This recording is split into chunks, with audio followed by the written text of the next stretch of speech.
June 19, 1944. Approximately 70 miles west of Guam, above the Philippine Sea, Lieutenant Alexander Vraciu squeezed the trigger of his F6F Hellcat, feeling the familiar shudder as 650 caliber machine guns erupted in synchronized fury. The Japanese dive bomber ahead disintegrated in a brilliant flash of orange flame, its wing folding like paper before the entire aircraft tumbled toward the ocean 3 miles below. Vraciu's 6th kill in 8 minutes. He banked hard right, searching for his next target through the oil-smeared plexiglass, and found the sky filled with more enemy aircraft than he had ever seen in a single engagement. 50 Japanese bombers and fighters, perhaps more, all converging on the American carrier task force spread across the horizon. What the young pilot could not yet know, as he dove into another firing run, was that he was witnessing the death of Japanese naval aviation. The Battle of the Philippine Sea would become known to history as the Great Marianas Turkey Shoot, and by day's end, American Hellcat pilots would shoot down 373 enemy aircraft, while losing only 23 of their own. The ratio that emerged from this slaughter, 13 Japanese aircraft destroyed for every Hellcat lost, represented more than superior machinery. It represented the culmination of a tactical revolution that had begun 3 years earlier with matchsticks on a kitchen table in San Diego, California, January 1942. Commander John Thach sat alone in the officers' quarters at Naval Air Station North Island, moving wooden matchsticks across his kitchen table in patterns that traced invisible paths through 3-dimensional space. Outside, the base hummed with the frantic energy of a nation 7 weeks into a war it was losing badly. Pearl Harbor smoldered in memory. Wake Island had fallen. The Philippines teetered on the edge of collapse. And in the skies above the Pacific, American pilots flying Grumman F-4F Wildcats were being systematically destroyed by an enemy fighter that outperformed them in nearly every measurable category. The Mitsubishi A6M0 could outturn, outclimb, and outrange any fighter the United States Navy possessed. Japanese pilots, veterans of years of combat over China, exploited these advantages ruthlessly. American casualties mounted with each engagement. Traditional fighter tactics, developed during peacetime exercises against equally matched opponents, proved worse than useless. They got pilots killed. Thach had received intelligence reports about the Zero's capabilities from a document published in September 1941, 9 months before Pearl Harbor, warning that Japanese naval aviation possessed a fighter of extraordinary maneuverability and climb rate. While other squadron commanders dismissed these reports as exaggerated propaganda, Thach took them seriously. He spent his evenings working through the mathematics of aerial combat, trying to devise a tactic that could allow his slower, less maneuverable Wildcats to survive encounters with Zeros. The problem was geometric. A Zero pursuing a Wildcat in a turning fight could follow inside the American aircraft's turn radius, gradually closing the distance until achieving firing position. The Wildcat pilot's only option was to tighten his turn, pulling higher G-forces, burning energy, and slowing down precisely when speed meant survival. Eventually, physics won. The Zero got its shot.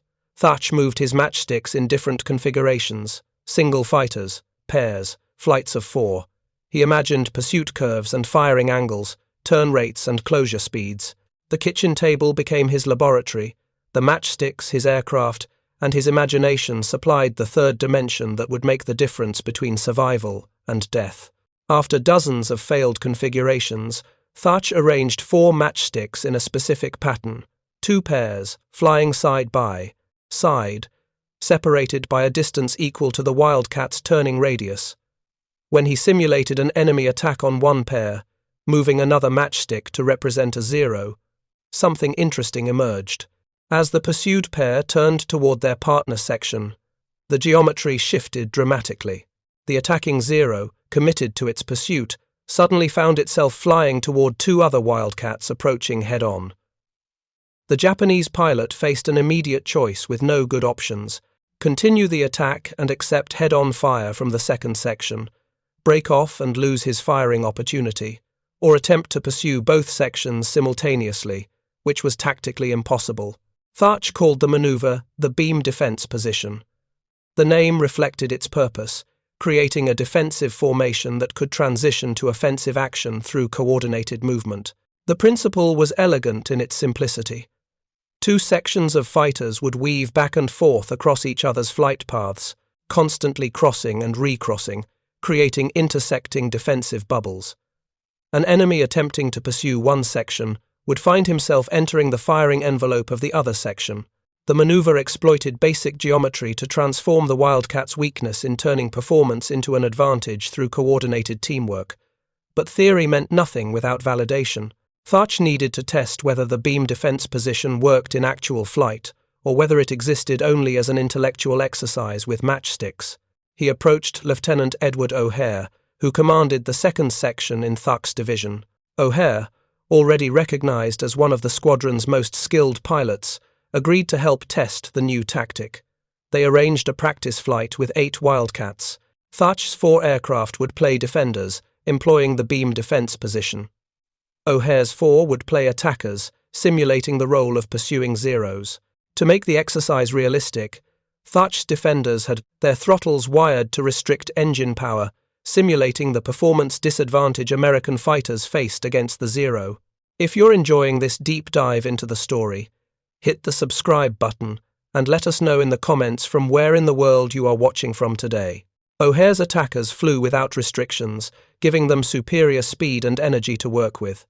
The test began at 10,000 feet over the Pacific, 5 miles offshore from San Diego.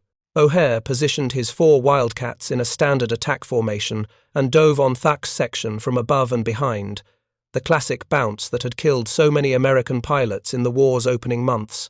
Thach executed the beam defense position precisely as he had visualized it on his kitchen table. His section and the 2nd section turned toward each other at exactly the right moment.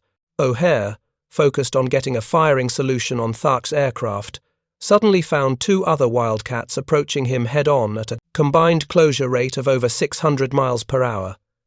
He broke off, attempted another approach from a different angle. Found the same result. 2 Wildcats always seemed to be pointing at him, ruining his attack geometry, forcing him to maneuver defensively when he should have been on offense. After 20 minutes of mock combat, O'Hare landed and immediately sought out Thach. His excitement was evident despite his exhaustion from the high-G maneuvering. "Skipper, it really worked," O'Hare said, his words recorded in Thach's after-action report. "I couldn't make any attack without seeing the nose of one of your airplanes pointed at me." The beam defense position had passed its first test, but combat validation would come soon enough, in the most important naval battle of the Pacific War. June 4th, 1942. Battle of Midway. Thach launched from the carrier Yorktown with 6 F4F Wildcats, tasked with escorting torpedo bombers, attacking the Japanese carrier fleet. The Thach torpedo squadron, flying obsolete Douglas TBD Devastators at barely above stall speed and cruising altitude, represented the most vulnerable aircraft in the American inventory. They needed fighter protection desperately. The Japanese knew this. They positioned dozens of Zeros in defensive positions above their carriers, waiting to massacre any attacking American aircraft. Thach's 6 Wildcats flew at 3,000 feet, slightly above the torpedo bombers, scanning the sky for threats. The attack run took them deep into the heart of the Japanese fleet's defensive zone. Then the Zeros arrived. 15 to 20, A-6M fighters dove on the formation from multiple directions simultaneously. A coordinated bounce executed by experienced pilots who had perfected these tactics over years of combat. The first Zero to engage shot down one of Thach's Wildcats immediately, setting the aircraft ablaze before the American pilot could react. Another Zero damaged the Wildcat, flown by Thach's wingman, Lieutenant Brainerd Macomber, knocking out his radio but leaving the rugged Grumman airframe still flyable. The situation was desperate. Thach had 5 aircraft remaining against 15 to 20 Zeros. His torpedo bombers were completely exposed. Traditional tactics would result in total annihilation within minutes. Thach keyed his radio. "Execute the weave." The surviving Wildcats formed up into 2 sections and began the coordinated crossing pattern Thach had developed on his kitchen table 5 months earlier. The geometry that had worked in practice now had to work in combat. or everyone would die. A Zero pilot, confident in his aircraft's superior performance, committed to pursuing Ensign Robert Dibb's Wildcat as Dibb turned toward Thach's section. The Japanese pilot had the standard advantages: better turn rate, better climb rate, better acceleration. He closed rapidly, preparing for the killing shot. Then Thach crossed beneath Dibb's aircraft, completing the weave maneuver, and found himself with a perfect deflection shot at the pursuing Zero's underside. Thach held the trigger down, walking his fire along the Zero's fuselage. The Japanese fighter shed part of its engine, cowling. Orange flames erupted from the engine compartment. The Zero rolled inverted and fell toward the ocean, trailing black smoke. First kill. The weave had worked. Other Zeros attempted to press their attacks, but the coordinated crossing pattern frustrated every approach. Each time a Japanese pilot committed to pursuing one Wildcat, he found himself facing head-on fire from another American fighter completing the weave. The Zeros, accustomed to dominating individual dogfights through superior maneuverability, discovered they could not overcome geometric disadvantage created by coordinated teamwork.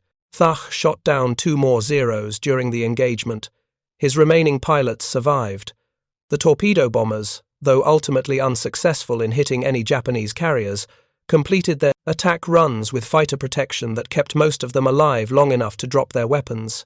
The beam defense position had proven itself in the most demanding test possible. Actual combat against numerically superior enemy forces flown by experienced pilots. Word of Thach's success spread rapidly through the Navy's fighter squadrons. The tactic, renamed the Thach Weave by Lieutenant Commander James Flatley in recognition of its inventor, became standard doctrine taught to every naval aviator. Within months, Marine pilots flying Wildcats from Henderson Field on Guadalcanal adopted the weave as their primary defensive tactic against Zeros, flying from Japanese bases at Rabaul. The Japanese pilots initially found the tactic baffling and infuriating. Saburo Sakai, one of Japan's leading aces who would survive the war with 28 confirmed victories, described his squadron commander's reaction to first encountering the Thach Weave over Guadalcanal. Lieutenant Commander Tadashi Nakajima, an experienced fighter leader, attacked 2 Wildcats using traditional pursuit tactics. He easily got on the tail of one American fighter and prepared to shoot it down. Then the second Wildcat appeared from the side, forcing Nakajima to break off his attack and dive for safety. Nakajima returned to Rabaul furious, raging about the American double-team maneuver that had denied him what should have been an easy victory. His experience would be repeated hundreds of times over the following months, as Japanese pilots discovered that American fighters, though individually inferior, could survive and even dominate through coordinated tactics. But the Thach Weave, brilliant as it was, represented only a temporary solution to a fundamental problem. The F4F Wildcat remained outmatched by the Zero in raw performance. The weave kept pilots alive and occasionally allowed them to achieve victories, but it was defensive in nature, reactive rather than proactive.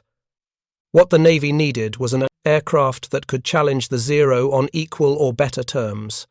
A fighter that combined the Wildcat's ruggedness and firepower with performance that matched or exceeded Japanese capabilities. That fighter was already in development, influenced by combat experience from the war's early battles, but not, as popular myth suggested, by captured enemy aircraft. The Grumman F6F Hellcat emerged from design sessions that began in 1941, before Pearl Harbor, when the Navy recognized it needed a next-generation carrier fighter to replace the Wildcat. Grumman's initial design, designated XF6F1, would be powered by a Wright R2000, 600 Cyclone engine producing 1,700 horsepower. Then came reports from actual combat in the Pacific. American pilots reported facing an enemy fighter that could outturn and outclimb anything in the American inventory. Grumman engineer Jake Swerble flew to Hawaii in 1942, shortly after the Battle of Midway, and met with Commander Thach himself. The conversation focused on what frontline pilots needed to defeat the Zero: more speed, better climb rate above 10,000 feet, heavier armament, better protection for the pilot and critical systems, and most importantly, an aircraft that could maintain energy in high-speed combat maneuvers. Swerble returned to Grumman's facility at Bethpage, Long Island, with specific requirements from the man who had pioneered the tactics that were keeping American pilots alive. Grumman's engineers made a critical decision. They would not simply upgrade the Wildcat, they would design an entirely new fighter around the most powerful engine available, the Pratt & Whitney R2800 Double Wasp, producing 2,000 horsepower. This was the same engine that powered the Republic P-47 Thunderbolt and the Vought F-4U Corsair, proven reliable and capable of extreme performance. The first prototype, F6F1, flew on June 26, 1942, just 3 weeks after the Battle of Midway. 1 month later, the F6F3, equipped with the larger R2800 engine, made its first flight on July 30th. The performance improvement was immediately apparent. The Hellcat could reach 391 miles per hour at 19,000 feet, 60 miles per hour faster than the Wildcat, and significantly faster than the Zero at all altitudes. Its rate of climb exceeded the Zero's above 10,000 feet, the altitude where most carrier-based combat occurred, and it could dive away from any Japanese fighter, giving American pilots a reliable escape option that had not existed with the Wildcat. But speed and climb rate meant nothing if the aircraft could not survive combat damage. Grumman designed the Hellcat with survivability as a primary consideration, incorporating lessons learned from 2 years of brutal combat experience in the Pacific. The cockpit contained 212 pounds of armor plate, protecting the pilot from behind and below. A bulletproof 12th windscreen added another layer of protection from frontal attacks. The engine oil tank and oil cooler, critical components vulnerable to even small-caliber fire, received armored shields. Self-sealing fuel tanks, a technology the Zero lacked, prevented fuel fires from small arms hits and often allowed damaged aircraft to return to their carriers. The Hellcat could absorb tremendous battle damage and continue flying. Combat reports from 1944 and 45 documented Hellcats returning with dozens of bullet holes, damaged control surfaces, and shot-out hydraulics, yet still making successful carrier landings. This ruggedness, combined with superior speed and firepower, created a fighter that fundamentally altered the balance of power in Pacific air combat. Armament reflected the aggressive philosophy behind the Hellcat's design. 6 Browning M250 caliber machine guns, 3 in each wing, provided devastating firepower. Each gun carried 400 rounds of ammunition, enough for approximately 40 seconds of continuous firing. In practice, pilots fired in bursts of 1 to 2 seconds, making their ammunition last through multiple engagements. The 50 caliber rounds, each weighing approximately 2 ounces and traveling at 2,800 feet per second, could penetrate Japanese aircraft armor at combat ranges and detonate fuel tanks. A 2-second burst from all 6 guns fired approximately 100 to 30 rounds, enough concentrated fire to destroy any Japanese aircraft in service. The Hellcat also featured a wider track landing gear that retracted rearward into the wings, rather than inward into the narrow fuselage like the Wildcat's gear. This seemingly minor detail had enormous practical implications for carrier operations. The wider gear made deck landings more stable and reduced the risk of the aircraft tipping over during the final touchdown, a constant danger with narrow-track fighters like the Corsair.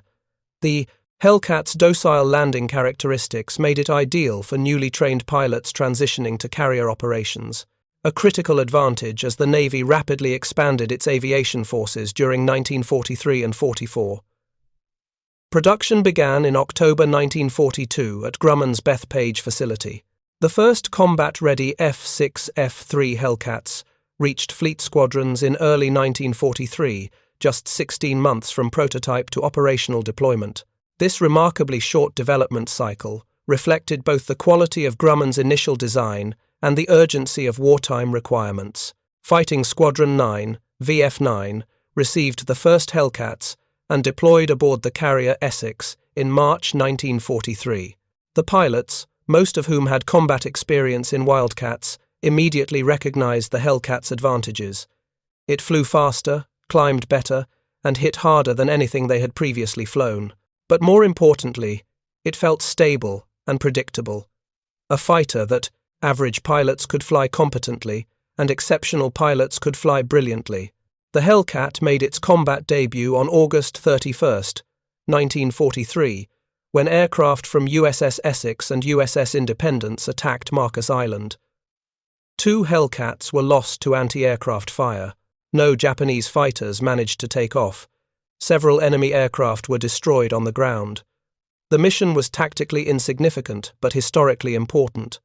The Hellcat had entered combat. Over the following months, more carrier squadrons transitioned to the F6F, and the aircraft began accumulating combat victories at a rate that exceeded even optimistic projections. On November 23, 1943, Hellcats engaged Japanese Zeros over Tarawa in the Gilbert Islands and shot down 30 enemy aircraft for the loss of only 1 F6F.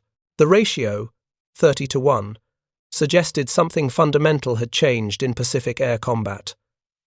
The Zero remained a capable fighter in the hands of experienced pilots, but by late 1943, experienced Japanese pilots were becoming increasingly rare. The attrition of carrier battles at Coral Sea, Midway, and the grinding air campaign over Guadalcanal had killed or disabled hundreds of veteran aviators whose skills took years to develop.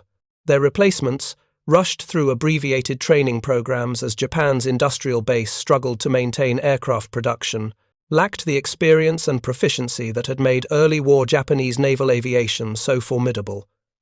American pilots, by contrast, received extensive training before reaching the fleet.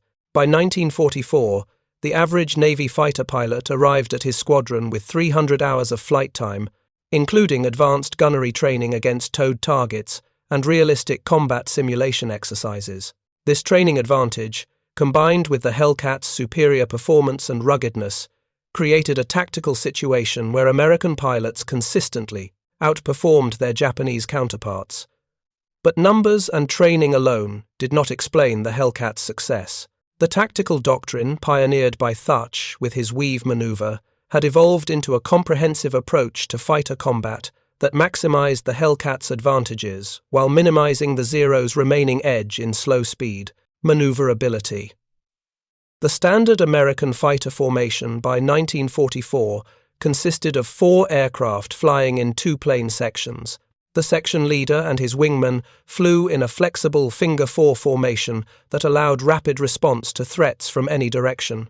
Unlike rigid pre-war formations that emphasized close spacing and parade ground precision, the finger-4 gave each pilot room to maneuver while maintaining mutual support with his element. When Japanese fighters attacked, American pilots no longer attempted to engage in slow-speed turning dogfights, where the Zero's maneuverability gave it advantages. Instead, they executed high-speed, slashing attacks, diving from altitude with tremendous energy, firing a brief burst, and then climbing away using the Hellcat's superior power-to-weight ratio. If a Zero attempted to follow, the American fighter simply extended away in level flight or a shallow climb, leaving the Japanese aircraft behind. This boom and zoom tactic, combined with the defensive weave when necessary, allowed Hellcat pilots to control the pace and terms of engagement. They fought when conditions favored them and disengaged when they did not. The psychological advantage this flexibility provided cannot be overstated. American pilots entered combat confident they possessed both tactical options and a fighter capable of executing those options successfully. The ultimate test of this tactical evolution came in June 1944, during the Battle of the Philippine Sea, the engagement that would become immortalized as the Great Marianas Turkey Shoot. The strategic situation had reached a critical juncture. American forces had advanced across the Central Pacific through the Gilbert and Marshall Islands, capturing air bases and anchorages that brought the Japanese home islands within range of B-29 Superfortress bombers.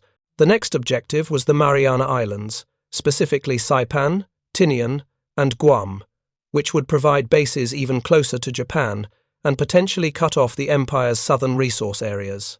Japan recognized the existential threat. If the Marianas fell, the war was lost. The Imperial Japanese Navy assembled its remaining carrier strength for a decisive battle. Vice Admiral Jisaburo Ozawa commanded the mobile fleet, 9 carriers bearing 430 aircraft, escorted by battleships and cruisers. The plan relied on numerical advantage and the superior range of Japanese carrier aircraft. Japanese planes could strike American carriers from distances beyond American fighters' effective radius, allowing Ozawa to attack while remaining outside American counterstrike range. Additionally, Japanese aircraft could refuel and rearm at airfields on Guam, effectively extending their combat radius even further. The plan looked sound on paper. In execution, it assumed capabilities that Japanese naval aviation no longer possessed. The American Fifth Fleet under Admiral Raymond Spruance deployed 15 carriers with over 900 aircraft, including 700 F6F Hellcats. The Americans knew the Japanese were coming. Submarine reports tracked the mobile fleet's approach. Code-breaking intelligence provided additional details about Japanese intentions and timing. On the morning of June 19, 1944, Admiral Mark Mitcher positioned his task force approximately 100 miles west of Saipan and Guam, launching defensive patrols of Hellcats at multiple altitudes to create a layered defense, extending 50 to 60 miles from the carriers. At 7:15 a.m., radar detected the first Japanese strike inbound. 69 aircraft, mostly Zero fighters escorting Nakajima B-6N torpedo bombers, approaching from the west at 15,000 feet. Mitcher ordered every available Hellcat into the air. Within minutes, over 140 F6F fighters were climbing to intercept, more than twice the number of attacking Japanese aircraft. The Americans possessed numerical superiority, technological advantage, pilot training advantage, and tactical advantage. The outcome was never in doubt. The first wave of Japanese aircraft flew directly into a wall of Hellcats, executing coordinated section attacks. American pilots, working in two-plane teams exactly as Thach had envisioned during his matchstick experiments 3 years earlier, systematically destroyed the attacking force. The Hellcat sections would position themselves at altitude, identify a target, dive with tremendous energy advantage, fire a short burst with their concentrated 6-gun armament, and then climb away before any Japanese fighters could respond. If a Zero attempted to pursue, the attacking Hellcat's wingman would engage the pursuer, protecting his section leader and forcing the Japanese pilot into a defensive position. 42 of the 69 aircraft in the first wave were shot down before reaching the American carriers. The survivors scattered, their formation broken, unable to execute coordinated attacks. None of their torpedoes hit their targets. By 8:15 a.m., the first Japanese strike had been effectively annihilated. The second wave launched at 8:30 a.m., comprised 128 aircraft, the largest strike Ozawa could assemble. This time, Japanese planners included more fighters to suppress the American defensive screen, hoping to open a path for their bombers to reach the carriers. The strategy failed catastrophically. The Hellcats tore through the incoming formation with methodical efficiency. Pilots from multiple squadrons coordinated their attacks through radio discipline that Japanese forces could not match. Section leaders identified high-value targets, bombers carrying torpedoes or armor-piercing bombs, and directed their wingmen to engage while other sections suppressed the escorting fighters. Over 97 Japanese aircraft from the second wave were destroyed. Only a handful reached the American carriers, and none scored hits. By early afternoon, Ozawa had launched 4 major strikes, 373 aircraft in total. American Hellcat pilots shot down approximately 300 Japanese aircraft. The defensive screen had held. Not a single American carrier suffered significant damage from air attack. If you find this story engaging, please take a moment to subscribe and enable notifications. It helps us continue producing in-depth content like this. The numbers tell only part of the story. Individual pilot performance during the Turkey Shoot demonstrated how completely the combination of superior aircraft and evolved tactics had shifted the balance of power. Lieutenant Alexander Vraciu, flying from USS Lexington, shot down 6 Japanese dive bombers in 8 minutes, a then-record single-sortie performance. Vraciu's kills demonstrated the Hellcat's advantages in stark terms. He positioned himself at altitude, dove on the enemy formation with tremendous speed advantage, fired short bursts that destroyed each target, and then used his excess energy to climb back to altitude for the next attack. The Japanese bombers, slow and vulnerable without effective fighter escort, had no defense against these slashing attacks. Vraciu returned to Lexington with ammunition remaining, but chose to land rather than extend the mission further. His post-flight interview, captured on film, showed a pilot who was professionally satisfied but not celebratory. He had done his job efficiently. The turkey shoot was not sport. It was systematic destruction of enemy capability. Across the fleet, other Hellcat pilots achieved similar results. Ensign Wilbur Webb shot down 6 aircraft, earning Ace in a Day status. Lieutenant Commander Charles Brewer shot down 4. Lieutenant Commander Alex Vraciu's squadron mate Lieutenant Junior Grade Horace Morinville shot down 5. The list continued through dozens of successful pilots, each contributing to the total devastation of Japanese naval aviation. By day's end, Japan's mobile fleet had lost 3 carriers to American submarine attacks and another carrier to airstrikes the following day. More critically, Ozawa had lost 240 carrier aircraft and their crews during the June 19th battle. Another 50 aircraft were damaged beyond repair or lost to operational accidents. The Japanese carrier force that limped back to Japan carried fewer than 35 operational aircraft, a reduction of over 90% of its striking power. Japanese naval aviation never recovered. The pilots killed over the Philippine Sea represented years of training and combat, experience that Japan's shrinking industrial base and deteriorating fuel situation made impossible to replace. New pilots arriving at squadrons in late 1944 received perhaps 100 hours of flight time, less than half what American pilots received, and flew aircraft increasingly obsolete compared to American types. The turkey shoot exposed the fundamental weakness in Japanese strategy. They had designed aircraft and tactics around the assumption that individual pilot skill and aircraft performance would allow their smaller forces to defeat numerically superior Americans. When American pilots achieved comparable or superior skill levels and flew aircraft with better performance, Japanese tactical advantages evaporated. The careful coordination that allowed 2 Hellcats to defeat 6 Zeros, the scenario implied by this video's title, reflected the maturation of Thach's original Weave concept into comprehensive tactical doctrine. The specific ratio, 2 F6Fs defeating 6 Zeros, comes not from a single documented engagement, but from the aggregate statistical outcomes of countless battles during 1944 and 45. Post-war analysis of combat reports shows that well-trained Hellcat pilots operating in coordinated sections achieved victory ratios against Zero units that ranged from 6-1 to 19-1, depending on the experience level of the opposing Japanese pilots and the tactical circumstances of the engagement. The mechanics of how 2 Hellcats could defeat 6 Zeros deserve detailed examination. The scenario required several preconditions. First, the American pilots had to be properly trained in section tactics and mutual support procedures. Second, they needed adequate altitude and energy state to control the engagement tempo. Third, they required sufficient tactical awareness to avoid being surprised or isolated. When these conditions existed, which they increasingly did as the war progressed, the engagement unfolded, according to predictable patterns. The 6 Zeros, following traditional Japanese tactics, would attempt to isolate individual Hellcats and engage in turning dogfights, where their superior maneuverability provided advantages. The 2 Hellcat pilots, flying in a flexible section formation, would refuse the turning fight. Instead, 1 Hellcat would execute a high-speed slashing attack on the Zero formation, firing at a single target and then extending away using superior speed. As Japanese fighters attempted to pursue the attacking Hellcat, the second American pilot would engage the pursuers from a position of advantage, typically diving from above with tremendous energy advantage. This forced the pursuing Zeros into defensive maneuvers.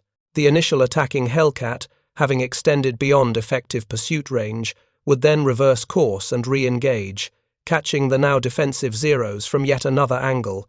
The Japanese pilots faced an impossible tactical dilemma. They could not pursue 1 Hellcat without exposing themselves to the other. They could not engage both Hellcats simultaneously because the Americans controlled engagement timing through their speed advantage, and they could not force a slow-speed turning fight because the Hellcats simply refused to slow down. The engagement would continue until the Hellcats exhausted their ammunition or fuel, or until the Zeros were destroyed or forced to disengage.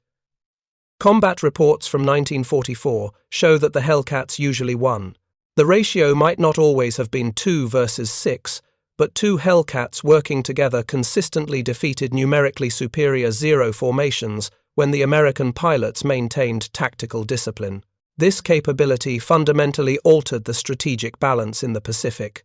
American carrier task forces could conduct offensive operations deep into Japanese-controlled waters, knowing their Hellcat combat air patrols could defend against any realistic air attack. Psychological effect on Japanese pilots cannot be overstated. By late 1944, Japanese aviators approached combat engagements against Hellcats with the knowledge that they were statistically likely to die. Survival rates in newly formed Japanese naval air units dropped to catastrophic levels. Some squadrons lost over 70% of their pilots within their first month of operations. The institutional knowledge that had made early war Japanese naval aviation so formidable was effectively destroyed, replaced by inexperienced pilots flying obsolete aircraft against an enemy that had mastered both technology and tactics. The evolution of American fighter doctrine, from Thach's original Weave maneuver to the comprehensive section tactics of 1944, demonstrates how tactical innovation compounds over time. Thach had solved the immediate problem of Wildcat pilots surviving against superior Zero performance through coordinated defensive maneuvers. Later, tacticians, working with the superior Hellcat, transformed that defensive coordination into an offensive system that allowed American pilots to control every aspect of aerial engagement.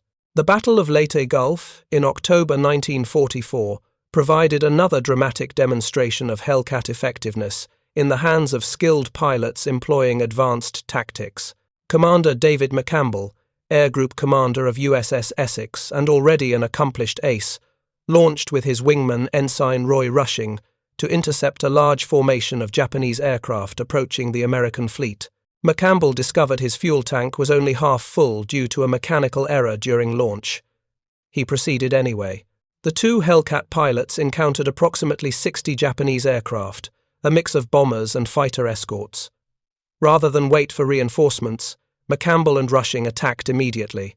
For over 90 minutes, the two-plane section engaged the Japanese formation in a running battle that extended across dozens of miles of Philippine airspace.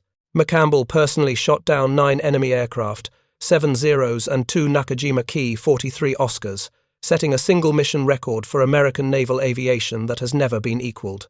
Rushing shot down 6 aircraft.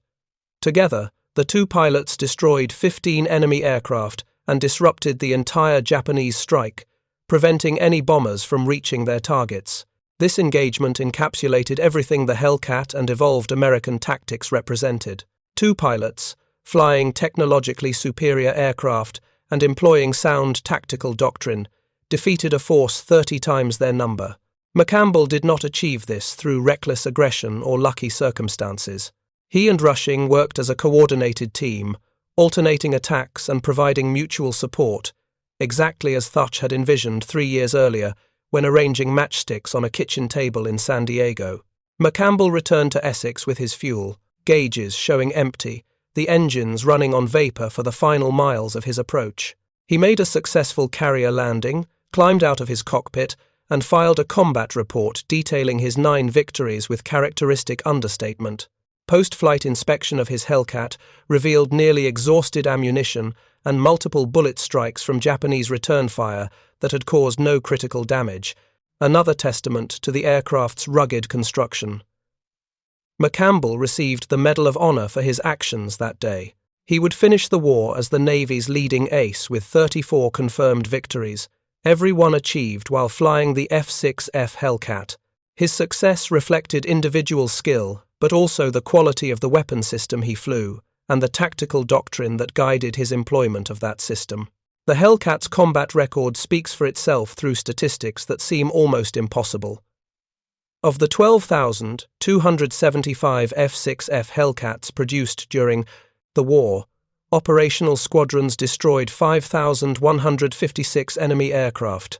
306 American pilots achieved ace status, meaning 5 or more aerial victories, while flying the Hellcat.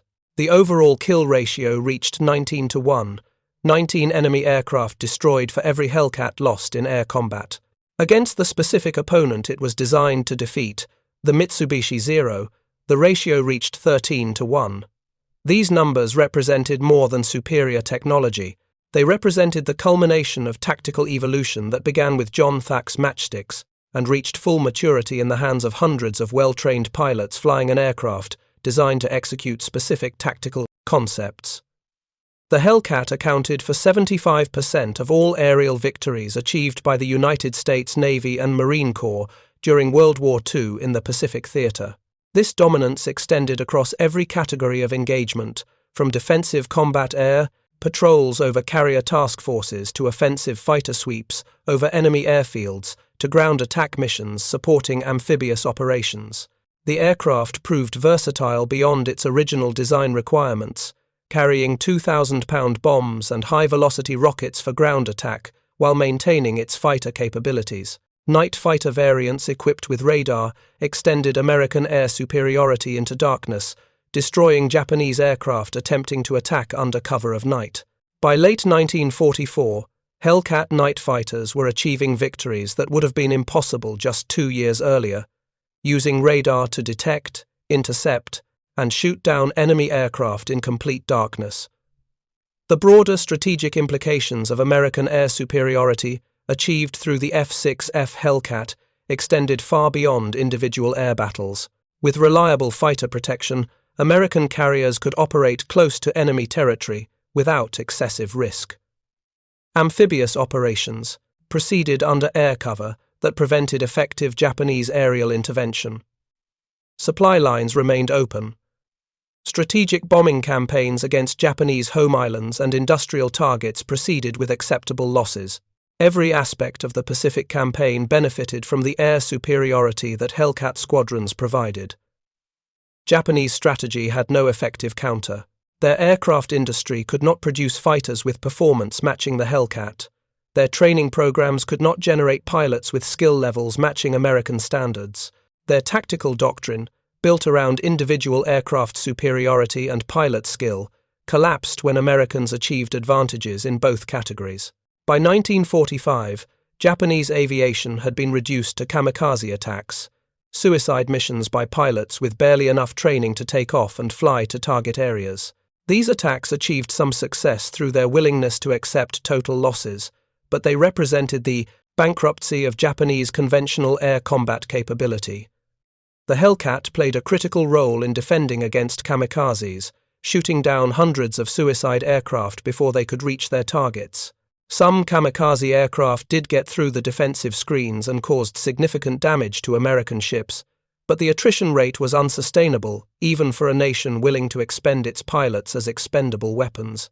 The war ended in August 1945 with American air superiority so complete that Japanese aircraft rarely appeared in contested airspace. The Hellcat had achieved its design objective. It had defeated the Zero and destroyed Japanese naval aviation as an effective fighting force.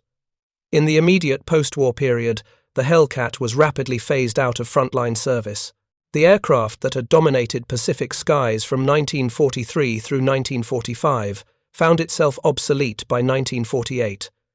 Jet aircraft, flying twice as fast, climbing 3 times as quickly, rendered propeller fighters obsolete for air superiority missions. The Navy transitioned to the Grumman F8F Bearcat for a brief period before jets took over completely. Many Hellcats went to reserve squadrons where they served through the early 1950s. Others were converted to target drones or scrapped. Some were exported to Allied nations. France operated Hellcats in Indochina during the early 1950s. Uruguay maintained a small fleet into the 1960s, the last military operator of the type. Today, approximately 70 F6F Hellcats survive in museums and private collections worldwide. 7 remain airworthy, maintained by dedicated organizations that keep them flying as living history. Airshow spectators can witness the distinctive sound of a Pratt & Whitney R2800 engine at full power and watch the aircraft that helped win the Pacific War execute the maneuvers that made it so effective.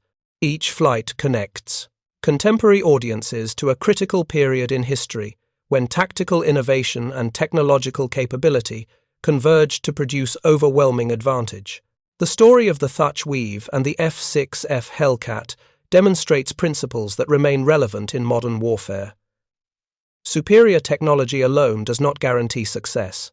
The F4F Wildcat, clearly inferior to the Zero in performance, achieved respectable results when flown according to tactics that exploited its strengths while avoiding its weaknesses. The Thach Weave allowed Wildcat pilots to survive and occasionally prevail against superior opponents through coordinated teamwork. When technological superiority arrived in the form of the Hellcat, those evolved tactics became devastatingly effective. The combination of superior aircraft and superior tactics created a synergy that Japanese forces could not counter. Pilot training mattered enormously. American pilots arriving at fleet squadrons with 300 hours of flight time possessed fundamental skills that allowed them to employ advanced tactics effectively. Japanese pilots with 100 hours or less struggled to survive, let alone achieve victories, regardless of the aircraft they flew. Training quality multiplied the effectiveness of technological advantage.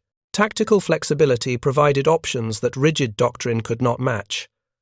American pilots learned to fight when conditions favored them and disengage when they did not. This flexibility, enabled by the Hellcat's performance advantages, allowed them to control engagement parameters and minimize their own losses while maximizing enemy casualties. Industrial capacity proved decisive in ways that went beyond simple numbers. America produced over 12,000 Hellcats in approximately 3 years. Japan's entire fighter production for the same period totaled less than 15,000 aircraft of all types.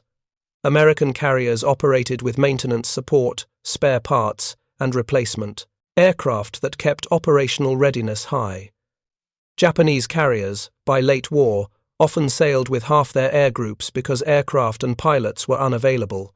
The combination of all these factors, technology, tactics, training, and industrial support, created the 19-to-1 kill ratio that defined Hellcat operations. No single element alone would have achieved this result. The synergy of multiple advantages, properly exploited through sound strategic and tactical decisions, produced overwhelming dominance.